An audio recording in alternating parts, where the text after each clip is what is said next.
Hi, and welcome back to Crochet Every Day with Judy. Today we're reading from Black Beauty, starting with chapter 34, An Old War Horse.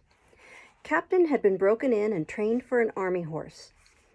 His first owner was an officer of cavalry going out to the Crimean War. He said he quite enjoyed the training with all the other horses, trotting together, turning together, to the right hand or the left, halting at the word of command, or dashing forward at full speed at the sound of the trumpet or signal of the officer. He was, when young, a dark, dappled iron gray and considered very handsome. His master, a young, high-spirited gentleman, was very fond of him and treated him from the first with the greatest care and kindness. He told me he thought the life of an army horse was very pleasant, but when it came to being sent abroad over the sea in a great ship, he almost changed his mind. That part of it, he said, was dreadful. Of course, we could not walk off the land into the ship, so they were obliged to put strong straps under our bodies. Then we were lifted off our legs in spite of our struggles, and were swung through the air over the water to the deck of the great vessel. There we were placed in small, close stalls, and never for a long time saw the sky or were able to stretch our legs. The ship sometimes rolled about in high winds, and we were knocked about and felt badly enough. At last it came to an end, and we were hauled up and swung over again to the land. We were very glad, and snorted and neighed for joy when we once more felt firm ground under our feet. We soon found that the country we had come to was very different from our own, and that we had many hardships to endure besides the fighting. But many of the men were so fond of their horses that they did everything they could to make them comfortable, in spite of snow, wet, and all things out of order. "But what about the fighting?" said I. "Was not that worse than anything else?" "Well," said he, "I hardly know. We always liked to hear the trumpet sound and to be called out, and were impatient to start off, though sometimes we had to stand for hours waiting for the word of command. When the word was given, we used to spring forward as gaily and eagerly as if there were no cannon balls, bayonets, or bullets. I believe so long as we felt our rider firm in the saddle and his hand steady on the bridle, not one of us gave way to fear, not even when the terrible bombshells whirled through the air and burst into 1,000 pieces. My noble master and I went into many actions together without a wound, and though I saw horses shot down with bullets, pierced through with lances, and gashed with fearful saber cuts, though we left them dead on the field or dying in agony of their wounds, I don't think I feared for myself. My master's cheery voice as he encouraged his men made me feel as if he and I could not be killed.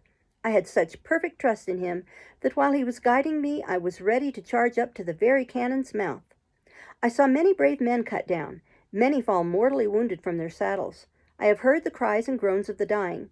I have cantered over ground slippery with blood, and frequently had to turn aside to avoid trampling on a wounded man or horse, but until one dreadful day I had never felt terror. That day I shall never forget." Here old Captain paused for a while and drew a long breath. I waited, and he went on. "It was one autumn morning, and as usual, an hour before daybreak, our cavalry had turned out, ready caparisoned for the day's work, whether it might be fighting or waiting. The men stood by their horses waiting, ready for orders. As the light increased, there seemed to be some excitement among the officers, and before the day was well begun, we heard the firing of the enemy's guns. Then one of the officers rode up and gave the word for the men to mount. In a second, every man was in his saddle, and every horse stood expecting the touch of the rein or the pressure of his rider's heels, all animated, all eager. But still we had been trained so well that except by the champing of our bits and the restive tossing of our heads, it could not be said that we stirred. My dear master and I were at the head of the line, and as all sat motionless and watchful, he took a little stray lock of my mane which had turned over on the wrong side, laid it over on the right, and smoothed it down with his hand. Then patting my neck, he said, "We shall have a day of it today, Bayard, my beauty, but we'll do our duty as we have done." He stroked my neck that morning more, I think, than he ever had before, quietly on, as if he were thinking of something else. I loved to feel his hand on my neck, and arched my crest proudly and happily. But I stood very still, for I knew all his moods, and when he liked me to be quiet, and when gay. I cannot tell all that happened on that day, but I will tell of the last charge that we made together. It was across a valley right in front of the enemy's cannon. By this time we were well used to the roar of heavy guns, the rattle of musketry fire, and the flying of shot near us, but never had I been under such a fire as we rode through on that day. From the right, from the left, and from the front, shot and shell poured in upon us. Many a brave man went down. Many a horse fell, flinging his rider to the earth. Many a horse without a rider ran wildly out of the ranks, then, terrified at being alone, with no hand to guide him, came pressing in among his old companions to gallop with them to the charge. Fearful as it was, no one stopped, no one turned back. Every moment the ranks were thinned, but as our comrades fell, we closed in to keep them together, and instead of being shaken or staggered in our pace, our gallop became faster as we neared the cannon, all clouded in white smoke, while the red fire flashed through it. My master, my dear master, was cheering on his comrades with his right arm raised on high, when one of the balls whizzing close to my head struck him. I felt him stagger with the shock, though he uttered no cry. I tried to check my speed, but the sword dropped from his right hand, the rein fell loose from the left, and sinking backward from the saddle, he fell to the earth.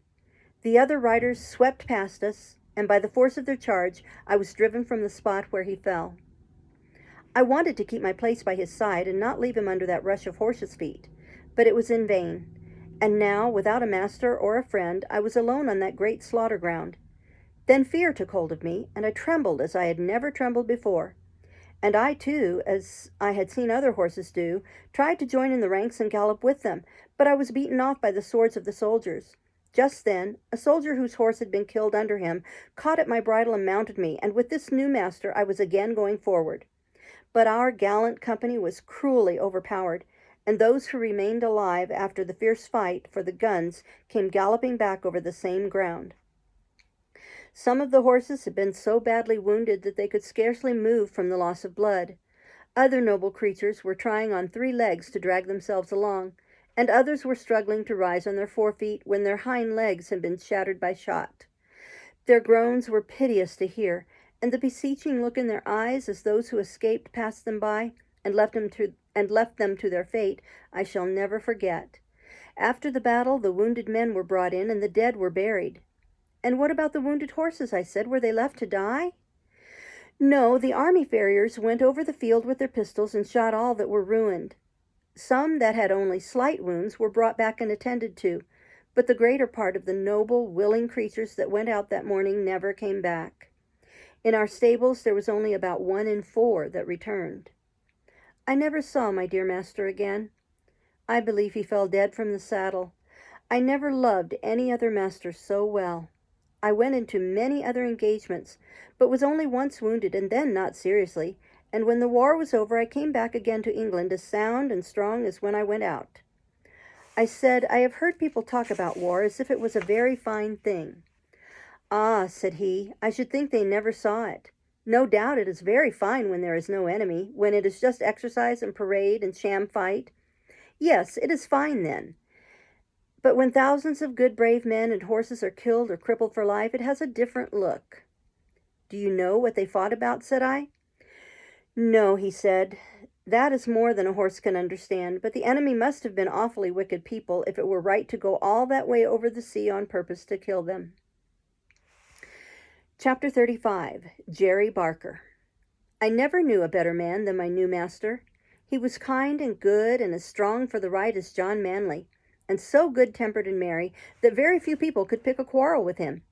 He was very fond of making little songs and singing them to himself.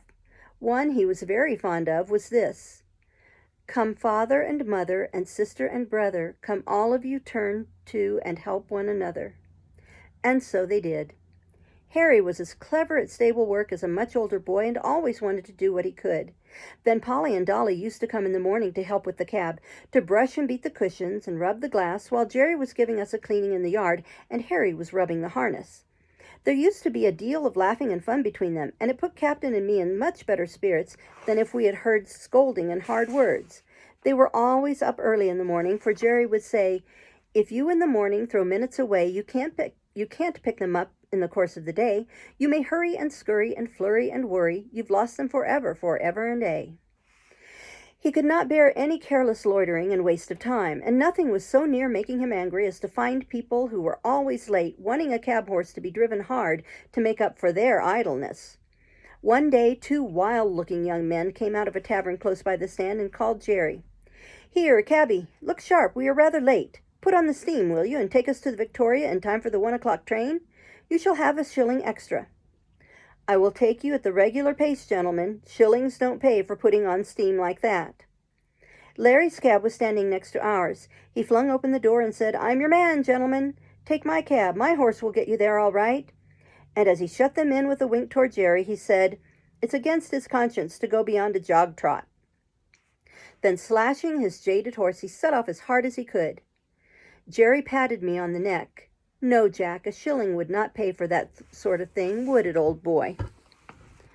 Although Jerry was set against hard driving to please careless people, he always put a good fair pace and was not against putting on the steam, as he said, if only he knew why.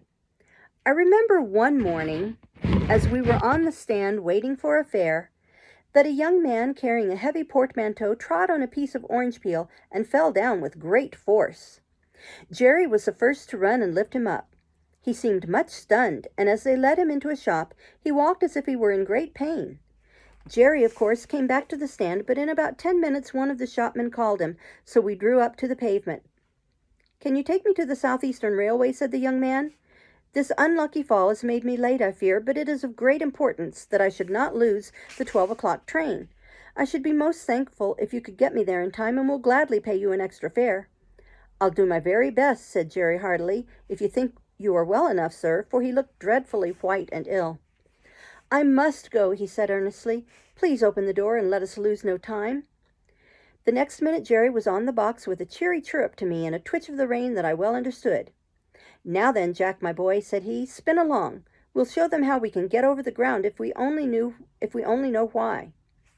It is always difficult to drive fast in the city in the middle of the day when the streets are full of traffic, but we did what could be done, and when a good driver and a good horse who understand each other are of one mind, it is wonderful what they can do. I had a very good mouth. That is, I could be guided by the slightest touch of the rein. That is a great thing in London among carriages, omnibuses, carts, vans, trucks, cabs, and great wagons creeping along at a walking pace. Some going one way, some another, some going slowly, others wanting to pass them. Omnibuses stopping short every few minutes to take up a passenger, obliging the horse that is coming to pull up to, or to pass and get before them. Perhaps you try to pass, but just then something else comes dashing in through the narrow opening, and you have to keep in behind the omnibus again.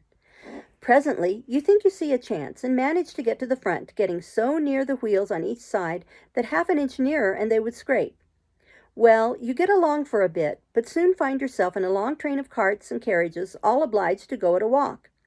Perhaps you come to a regular block-up and have to stand still for minutes together, till something clears out into a side street or the policeman interferes. You have to be ready for any chance, to dash forward if there be an opening, and be quick as a rat dog to see if there be room and if there be time, lest you get your own wheels locked or smashed, or the shaft of some other vehicle run into your chest or shoulder. All this is what you have to be ready for. If you want to get through London fast in the middle of the day, it needs a deal of practice. Jerry and I were used to it, and no one could beat us at getting through when we were set upon it. I was quick and bold and could trust my driver. Jerry was quick and patient at the same time, and could trust his horse, which was a great thing too. He seldom used the whip. I knew by his voice and his click-click when he wanted to get on fast, and by the rein where I was to go, so there was no need for whipping. But I must go back to my story. The streets were very full that day, but we got on pretty well as far as the bottom of Cheapside, when there was a block for 3 or 4 minutes. The young man put his head out and said, "I think I had better get out and walk. I shall never get there if this goes on." "I'll do all that can be done, sir," said Jerry. "I think we shall be in time. This block-up cannot last much longer, and your luggage is very heavy for you to carry, sir." Just then the cart in front of us began to move on, and then we had a good turn. In and out we went, as fast as horseflesh could do it, and for a wonder had a good clear time on London Bridge, for there was a whole train of cabs and carriages all going our way at a quick trot, perhaps wanting to catch that very train. At any rate, we whirled into the station with many more, just as the great clock pointed to 8 minutes to 12 o'clock. "Thank God, we are in time," said the young man, "and thank you too, my friend, and your good horse. You have saved me more than money can ever pay for. Take this extra half-crown." "No, sir. No, thank you all the same. I am glad we hit the time, sir. But don't stay now, sir. The bell is ringing. Here, porter, take this gentleman's luggage. Dover line, 12 o'clock train. That's it. And without waiting for another word, Jerry wheeled me round to make room for other cabs that were dashing up at the last minute, and drew up on one side till the crush was past. So glad, he said, so glad. Poor young fellow. I wonder what it was that made him so anxious. Jerry often talked to himself quite loud enough for me to hear when we were not moving. On Jerry's return to the rank, there was a good deal of laughing and chaffing at him for driving hard to the train for an extra fare, as they said, all against his principles, and they wanted to know how much he had pocketed. A good deal more than I generally get, said he, nodding slyly. What he gave me will keep me in little comforts for several days. Gammon, said one. He's a humbug, said another, preaching to us and then doing the same himself. Look here, mate, said Jerry, the gentleman offered me half-a-crown extra, but I didn't take it. 'Twas pay enough for me to see how glad he was to catch that train, and if Jack and I choose to have a quick run now and then, to please ourselves, well, that's our business, not yours. Well, said Larry, you'll never be a rich man. Most likely not, said Jerry, but I don't know that I shall be the less happy for that. I have heard the commandments read a great many times, and I never noticed that any of them said, thou shalt be rich. And there are a good many curious things said in the New Testament about rich men that I think would make me feel rather queer if I was one of them. If you ever do get rich, said Governor Gray, looking over his shoulder across the top of his cab, you'll deserve it, Jerry, and you won't find a curse come with your wealth. As for you, Larry, you'll die poor. You spend too much in whipcord. Well, said Larry, what is a fellow to do if his horse won't go without it? You never take the trouble to see if he will go without it. Your whip is always going as if you had the St. Vitus's dance in your arm, and if it does not wear you out, it wears your horse out. You know why you are always changing your horses, and why? Because you never give them any peace or encouragement. Well, I have not had good luck, said Larry. That's what it is.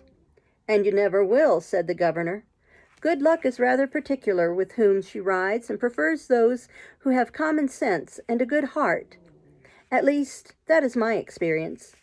Governor Gray turned round again to his newspaper, and the other men went to their cabs. Chapter 36, The Sunday Cab. One morning, as Jerry had just put me into the shafts and was fastening the traces, a gentleman walked into the yard. Your servant, sir, said Jerry. Good morning, Barker, said the gentleman. I should be glad to make some arrangements with you for taking Mrs. Briggs regularly to church on Sunday mornings. We go to the new church now, and that is rather farther than she can walk. Thank you, sir, said Jerry, but I have only taken out a 6 days license, and therefore I could not take a fare on a Sunday. It would not be legal. Oh, said the other, I did not know yours was a 6 days cab, but of course it would be very easy to alter your license. I would see that you did not lose by it. The fact is, Mrs. Briggs very much prefers you to drive her. I should be glad to oblige the lady, sir, but I had a 7 days license once, and the work was too hard for me and too hard for my horses. Year in and year out, not a day's rest, and never a Sunday with my wife and children, and never able to go to a place of worship, which I had always been used to do before I took the driving box. So for the last 5 years, I have only taken a 6 days license. I find it better all the way round. Well, replied Mr. Briggs, it is proper that every person should have rest and be able to go to church on Sundays. But I should have thought that you would not have minded such a short distance for the horse and only once a day. You would have all the afternoon and evening for yourself, and we are good customers, you know. Yes, sir, that is true, and I am grateful for all favors, I am sure, and anything that I could do to oblige you or the lady I should be proud and happy to do. But I can't give up my Sundays, sir. Indeed I can't. I read that God made man, and he made horses, and all the other beasts, and as soon as he made them, he made a day of rest, and bade that all should rest 1 day in 7. I think, sir, he must have known what was good for them, and I'm sure it is good for me. I am stronger and healthier altogether now that I have a day of rest. The horses are fresh, too, and do not wear out nearly so fast. The 6-day drivers all tell me the same, and I have laid by more money in the savings bank than ever I did before. As for the wife and children, sir, why, heart alive, they would not go back to the 7 days for all they could see. Oh, very well, said the gentleman. Don't trouble yourself, Barker, any further. I will inquire somewhere else. And he walked away. Well, says Jerry to me, We can't help it, Jack, old boy. We must have our Sundays. Polly, he shouted. Polly, come here. She was there in a minute. What is it all about, Jerry? Why, my dear, Mr. Briggs wants me to take Mrs. Briggs to church every Sunday morning. I say I have only a 6 days license. He says, get a 7 days license and I'll make it worth your while. And you know, Polly, they are very good customers to us. Mrs. Briggs often goes out shopping for hours or making calls, and then she pays down fair and honorable like a lady. There's no beating down or making 3 hours into 2 hours and a half, as some folks do. It is easy work for the horses, not like tearing along to catch trains for people that are always a quarter of an hour too late. If I don't oblige her in this matter, it is very likely we shall lose them altogether. What do you say, little woman? I say, Jerry, says she, speaking very slowly, I say, if Mrs. Briggs would give you a sovereign every Sunday morning, I would not have you a 7 days cabman again. We have known what it was to have no Sundays, and now we know what it is to call them our own. Thank God you earn enough to keep us, though it is sometimes close work to pay for all the oats and hay, the license, and the rent besides. But Harry will soon be earning something, and I would rather struggle on harder than we do than go back to those horrid times when you hardly had a minute to look at your own children, and we never could go to a place of worship together or have a quiet, happy day. God forbid that we should ever turn back to those times. That's what I say, Jerry. And that is what I told Mr. Briggs, said Jerry, and what I mean to stick to, so don't go and fret yourself, Polly, for she had begun to cry. I would not go back to the old times if I earned twice as much, so that is settled, little woman. Cheer up. Now I'll be off to the stand. 3 weeks had passed away after this conversation, and no order had come from Mrs. Briggs, so there was nothing but taking jobs from the stand. Jerry took it to heart a good deal, for of course the work was harder for horse and man, but Polly would always cheer him up and say, never mind, father, never mind. Do your best and leave the rest. 'Twill all come right some day or night. It soon became known that Jerry had lost his best customer, and for what reason. Most of the men said he was a fool, but 2 or 3 took his part. If working men don't stick to their Sunday, said Truman, they'll soon have none left. It is every man's right and every beast's right. By God's law we have a day of rest, and by the law of England we have a day of rest. And I say we ought to hold to the rights these laws give us, and keep them for our children. All very well for you religious chaps to talk so, said Larry, but I'll turn a shilling when I can. I don't believe in religion, for I don't see that your religious people are any better than the rest. If they are not better, put in Jerry, it is because they are not religious. You might as well say that our country's laws are not good because some people break them.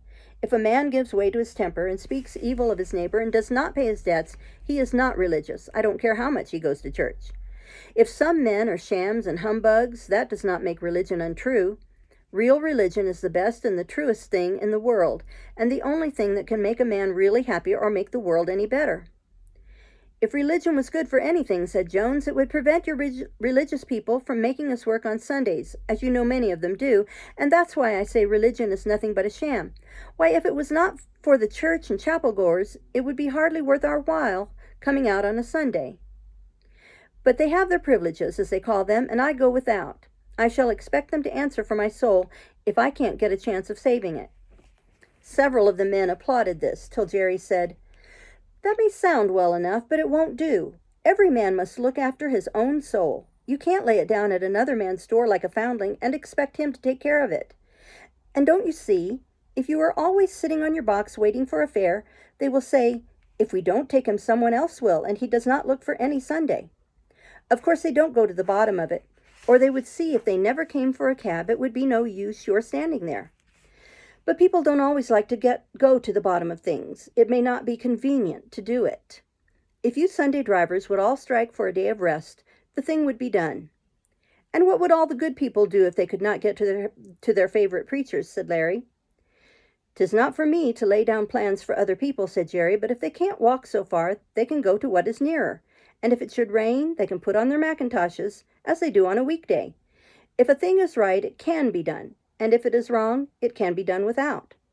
A good man will find a way, and that is as true for us cabmen as it is for the churchgoers. We'll stop there today and start next time with Chapter 37. Thank you. Talk to you next time. Bye-bye.